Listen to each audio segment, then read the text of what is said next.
दोस्तों नमस्कार, आप देख रहे हैं टहल न्यूज। मैं अष्टानंद पांडे। आपको ये महाराष्ट्र मुंबई के अंदर एक रिक्शा चालकों में ऐसी एक दहशत का माहौल है। जब से प्रधानमंत्री नाइक साहब ने जो ऐलान किया कि 1 मई से मराठी बोलना रिक्शा चालकों का अनिवार्य है, जिससे लेकर रिक्शा चालकों में एक बहुत बड़ा एक डर का माहौल है। एक रोजगार जो ये बेचारे करते हैं, रोज का खून पसीना बहा करके अपने परिवार का एक जीवन यापन करते हैं, शायद उसमें आने की कोशिश की जा रही है, पर प्रांतियों को लेकर के कहीं न कहीं सरकार की नीति गलत बताई जा रही है। अच्छा, यूनियन के यहाँ पे बहुत सारे लोग हैं। मंजिल जरूरी है या भाषा जरूरी है? अगर आप बीमार पड़ते हैं तो उस डॉक्टर से पूछते हैं क्या मराठी है हिंदू है? अगर देखा जाए जो स्कूल में बच्चा पढ़ता है, क्या वो देखा जाए क्या टीचर मराठी है या उत्तर भारतीय है?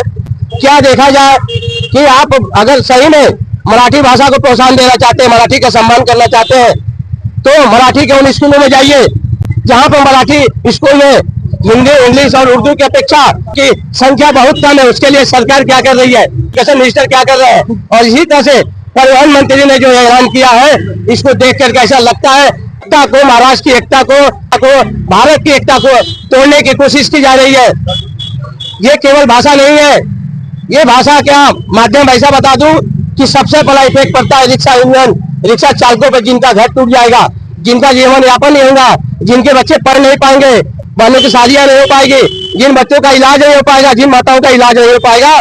इस बात को लेकर के यहाँ पे जन कल्याण मौजूद हो और यहाँ पे यूनियन के अध्यक्ष बात करना चाहूंगा कि जो मुद्दा परिवहन मंत्री ने जो लगाया 1 मई से जो लागू करने जा रहे हैं, एक सवाल और उठता है कि जो 25 से 30 साल 35 साल पहले जो बैच बनाए गए थे, क्या उस पर भी लागू है या नए बैच पर लागू है? इसको चीज को क्लियर नहीं किया गया है। क्या कहना चाहेंगे इस बारे में? ऐसा है, जो मंत्री साहब बोले हैं, यहाँ पे जो मंत्री साहब बोले हुए हैं, तो मंत्री साहब ये शिवसेना सरकार ही थी जो परमिट चालू हुआ।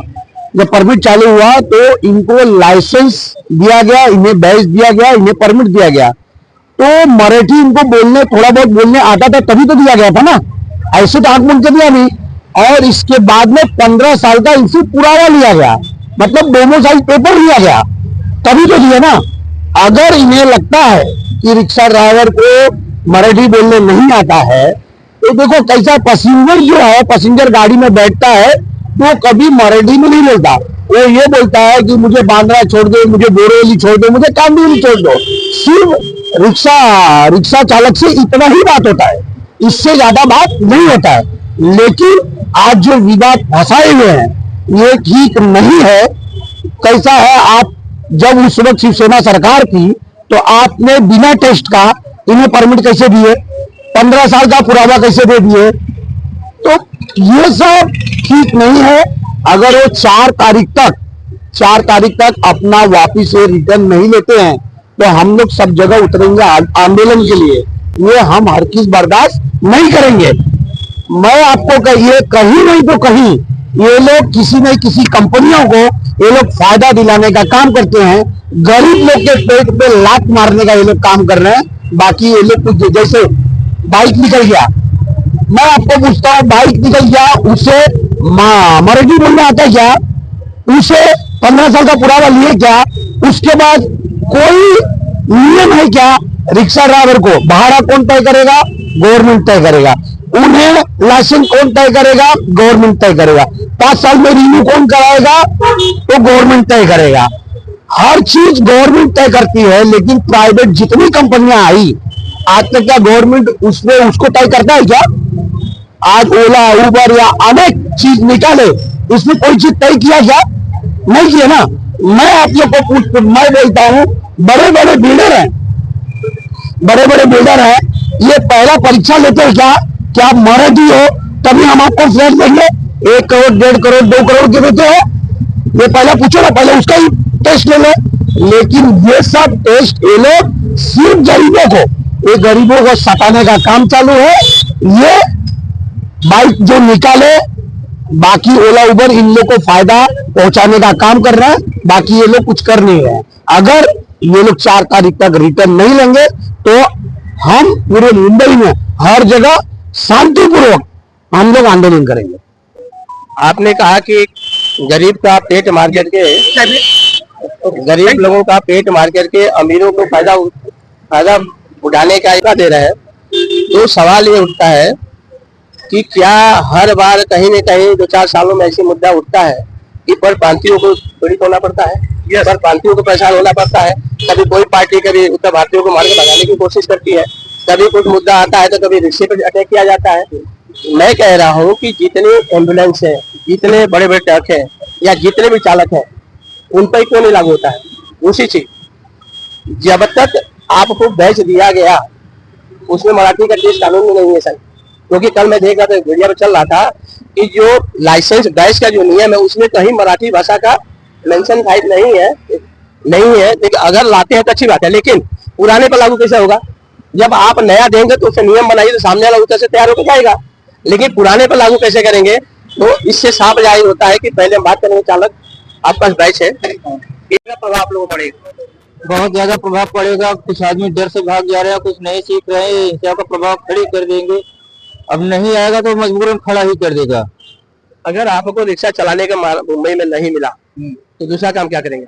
अब दूसरा आने वाला समय ही बता सकता है हम क्या करेंगे, कहाँ गांव पे शिफ्ट होंगे, कहाँ पे होंगे, वो तो आने वाला समय बता सकता है। जिसकी पूरी पीढ़ी यहाँ पे 2-3 पीढ़ी यहाँ पे रह रही थी, जिसकी यहाँ पे दूसरी तीसरी पीढ़ी है और उसके बच्चे मराठी किसी वजह से नहीं सीख पाए और रिक्शा लाइन में है, तो उसकी वजह से पूरा संपत्ति उन्होंने महाराष्ट्र में बनाया है, मुंबई में बनाया है।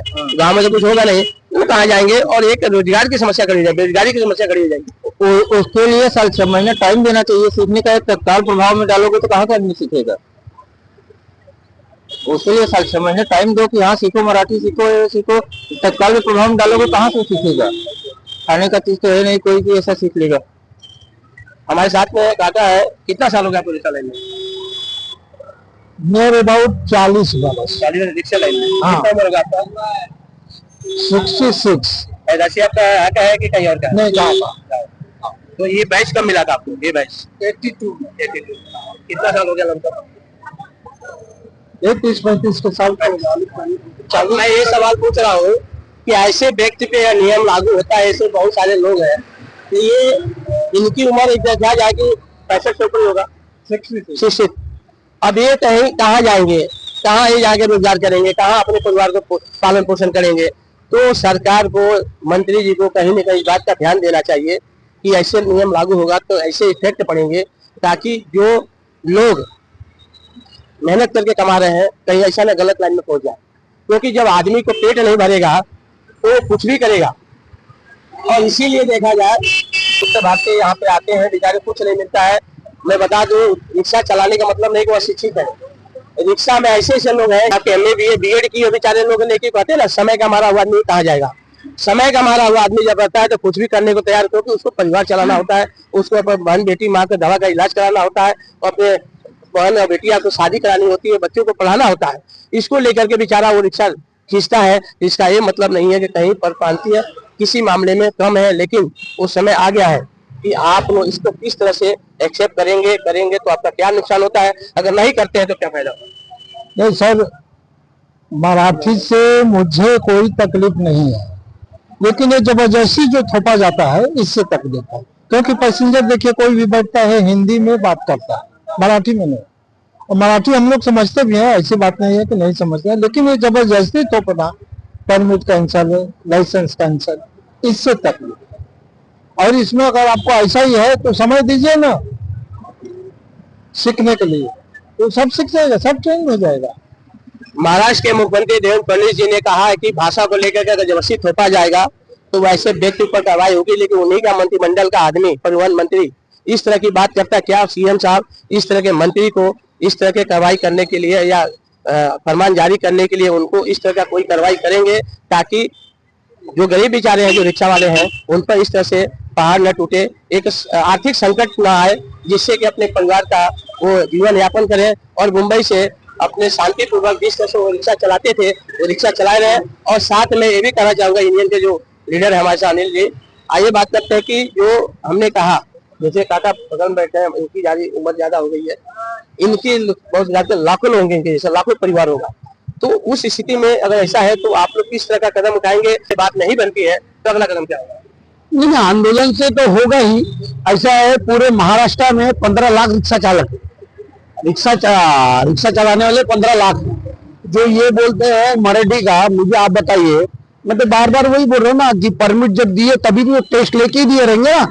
बैच दिए तो टेस्ट लेके दिए, लाइसेंस दिए तो टेस्ट लेके दिए ना। हर चीज तो पहला ही आप लोग टेस्ट लेके दिए, नहीं तो उस वक्त कहाँ थे जब लागू किए। हर वक्त पर प्रांति का विषय नहीं उठाना चाहिए। और रिक्शा ड्राइवर को इतना तो समझ में आता है कि थोड़ा बहुत समझ में आता ही है रिक्शा वाले लोग को, उसमें कोई दिक्कत नहीं है।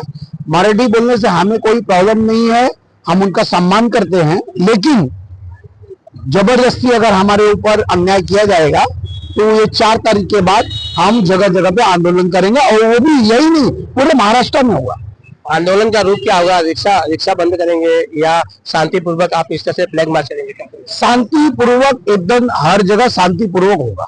मुझे रिक्शा बंद रहेगा, रिक्शा बंद करेंगे या आगे का हम शशांक राव साहब से ये पूछ के हम लोग तय करेंगे कि हम लोग रिक्शा बंद करके करना है या कैसे करना है, ये सब हमारा यूनियन तय करेगा।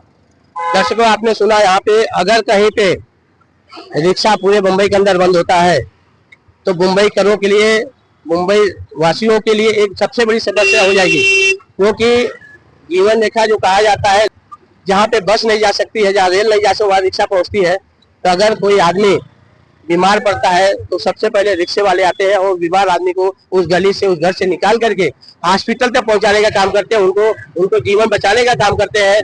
तो अब देखना यह है कि 4 मई को ये रिक्शा यूनियन के लीडर के नेतृत्व में पूरे मुंबई के अंदर एक मोर्चा होने वाला है, एक जुलूस निकलने वाला है, एक निषेध इसका करेंगे जो 1 मई का मराठी भाषा को लेकर के यहाँ पे प्रधानमंत्री ने ऐलान किया है। अब देखना यह है कि आने वाले समय में किस तरह का ये आंदोलन रूप लेता है। इसी तरह कैमरामैन अब्दुल्ला के साथ अरशद पांडे की रिपोर्ट, मुंबई।